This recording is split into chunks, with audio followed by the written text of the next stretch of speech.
Hey guys, hi, this is me, Bishi Abhirao, and today we are going to cover one of very most important topic of modern Indian history, which is Revolt of 1857. Okay, and this is the mantra that I have prepared, and I think over the period of time I've realized that the previous year question paper and the syllabus are the two most important thing that has conveyed to you by the UPSC itself, and they are the most authentic source to analyze. And the previous year question paper, I can tell you why it is important because that will tell you in what depth you need to go, right? What type of question they ask, okay, and in important areas like in modern history, as we know, Indian freedom struggle, which is 1900 to 1947. So that's how it become important that you analyze the previous year question paper. At the same time, for the syllabus, it's majorly important for the mains exam, right? You need to remember what the areas that need to cover, and the previous year question paper will help you in that regard. Okay, so I've written these two keywords. I write it as I tell my students how they can improve their personality, and for the improvement of personality, you should understand. You should have some ideas that you want to build your personality like that. Like one of our great personality we have is our foreign minister as Jaishankar.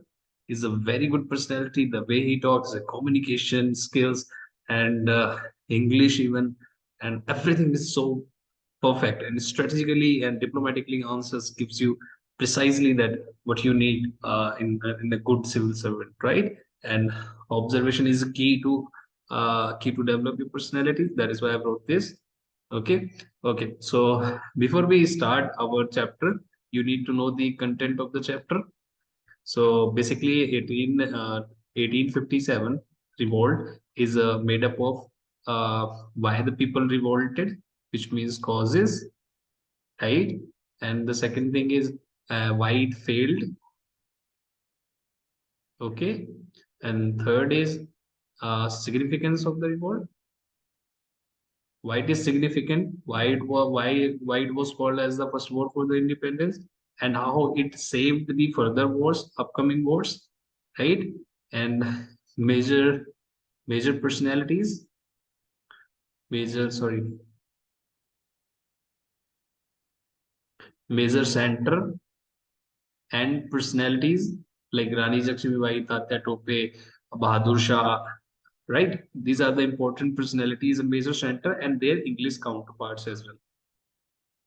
So the Revolt of 1857 chapter is made up of these contents. And today we are going to study causes, which is very important because the question has already been asked, what are the causes, what are the main causes, and over the period of time that uh, people developed this discontent against the Britishers, and why they revolted. Okay, all right. So before we go, and I want to tell you the Battle of Plassey,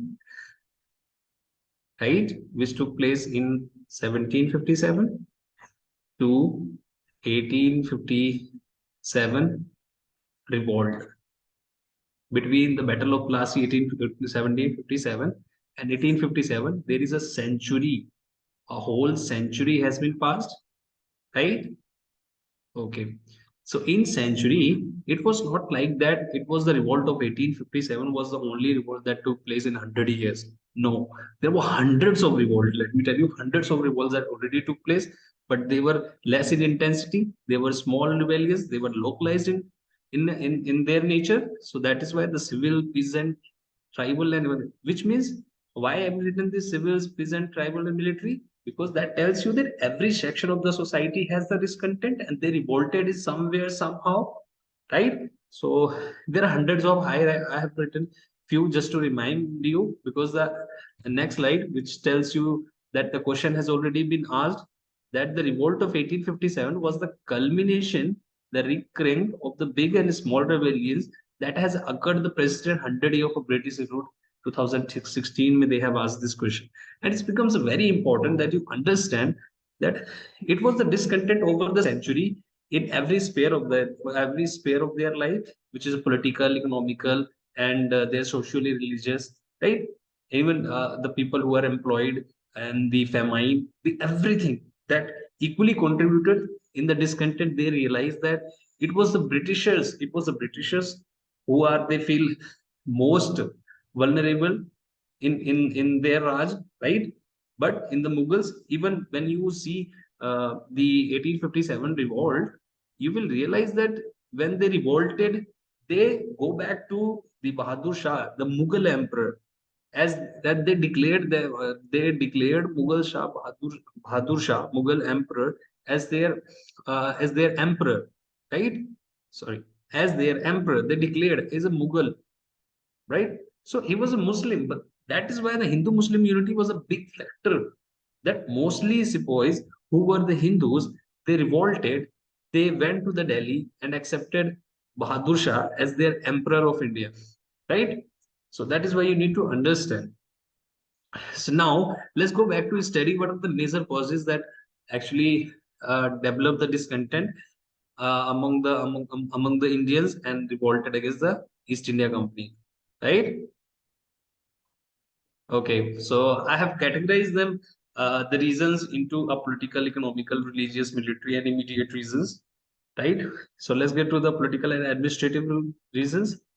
First and foremost, it could be like British policies, like subsidiary alliance, right? Their doctrine of lapse. So these were the major reason, and even the notorious behavior of their Britishers, racial discrimination, and corruption. You can think of your own. You are in living in an administration where a company rule over you, and how what would you expect from a company? They want to maximize their earnings, and for that they do they just interfere every sphere of your life. So that is why even the corruption, the policies, the land revenue policies, even land revenue policies, right? So these were some major expansion, and I have even written it expansionist policies.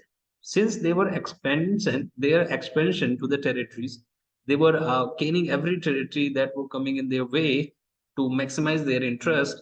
Was one of the reason that people developed the discontent and disrespect to the Bahadur Shah. He was the emperor of India, and he was asked to leave he was asked to leave the Red Fort and live somewhere else, right? And absentee of sovereignty of British and subsidiary lines. As I told you, the subsidiary lines and doctrine of lapse, where they used to stash the territory of their rightful heir, and all one of the political reason why people revolted at the first place, right? And apart from that, it's important that let me delete. Okay, so apart from that, जो your middle and upper class people suffered the most because they lost their job. Okay, all right. So what are the economical causes? Drainage of wealth. Since they were trading in India, they were sourcing the raw material from the Indian territory, and they kept it. They sourced it from India, and then after manufacturing their own country, they again transported back to the India and sell it on the higher prices. So they were making profit. At the same time, they discouraged the local and traditional industry, because what happened before the Britishers came, it was 28% of global GDP that India was contributing, and when they left in 1947, it was only 1 to 2%. So you can realize how the drainage of wealth actually affected the India and Indian economy, Indian traditional fabric of economy that actually got destroyed because of this. And it was the most suffered were the handicrafts, and cottage industry was the most suffered in it. And because of that, it was going unemployment, and the stress on agricultural land were increased tremendously, and that ultimately led to the poverty and famine. And there was a decline in peasantry, and they were losing their lands as well because of the zamindar. They were extracting the revenue which were even not able to cover from their land. So this was some reason. And apart from the religious causes, why the religious causes? Because if you might aware of, it was the Raja Ram Mohan Roy, and he was trying to reform the Indian uh, Indian ill rituals that were affecting the women's, like you must have aware with the sati pratha. So Britishers, with the help of Indian intellectuals, they were trying to change the ill practices that were prevalent back then, and people got furious about it because you are not allowed to interfere in the religious practices of any of the culture, and that it doesn't matter if it's morally wrong or right, but interference itself was the people cause anger. Okay, so that is why people were angry. At the same time, the Britishers, I mean, sorry, the Christian missionaries, they were allowed the extra privilege to decimate, to convert the people into the Christian. At the same time, they were given the security, and at the same time, they were allowed to preach to the sepoys in the battalions. So there was a major reason that caused the religious and social discontent among the pandits and Maulvis, and at the same time they lost their employment because they were employed in higher post in the king's council, right? These are some major reasons. Now you understand what are the religious causes. They interfere in your religious in somehow, and they affected your economy, they affected your political and administration system, because the judicial system were involved in such a way that even the people with the money, they can approach to the court, and it was a lengthy process. And before that, it was the village head that was majorly responsible for the decimation of justice. So that every thread of the Indian fabrication, how the society was built over the period of time, how the efficiency was gained, that was disrupted by the when the Britishers tried to introduce their own system. Okay, so this was the military cause. Let me see. What was the military cause? Ill treatment toward the Indian soldiers. As you are already aware of, the English counterparts, they considered Indians as second-hand subhumans, and that is why they discriminated racially. At the same time, their salary was very low compared to the others. If we are on the same post, so Indians were paid less and racially discriminated, and the promotion was very less. Even if you work for the 30 years, your promotion uh, to to the further were delayed and somehow neglected, and was another reason for the frustration among the military boys. And then there was this General Services Enlistment Act, where you were asked to serve sorry, to cross the river to serve in some other countries as well, which was uh, which was seen by the sepoys as their threat to their religion, because they considered it as, if they cross the river, they will lose their caste, their religion. So that was the reason they asked, and additional bhattas were stopped as well.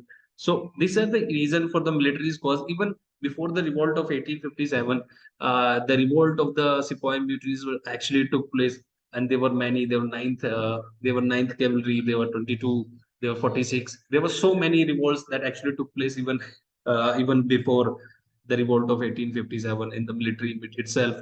Whatever the immediate causes, the doctrine of lapse, as I told you in the political part of that key, that doctrine of lapse actually was that if there is no genuine heir to the throne, it will be snatched away, and you have to lose the territory if you do not have any natural heir to it.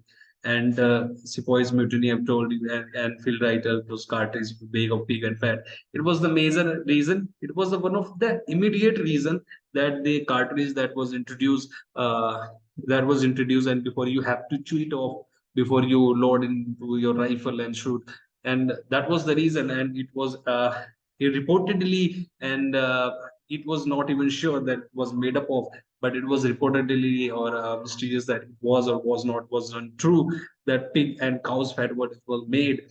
And you already know, as is a sacred, cow is a sacred for the Hindu religion, and pig is a taboo for Muslim. So this was some major reason that actually caused the revolt in the at the first place. So thank you for being in the lecture today. I think I have explained you the major causes of today, and we'll later in next chapter we'll study what is the course of war and how it took place, and what are the reasons and everything. Okay, so thank you. See you in next time.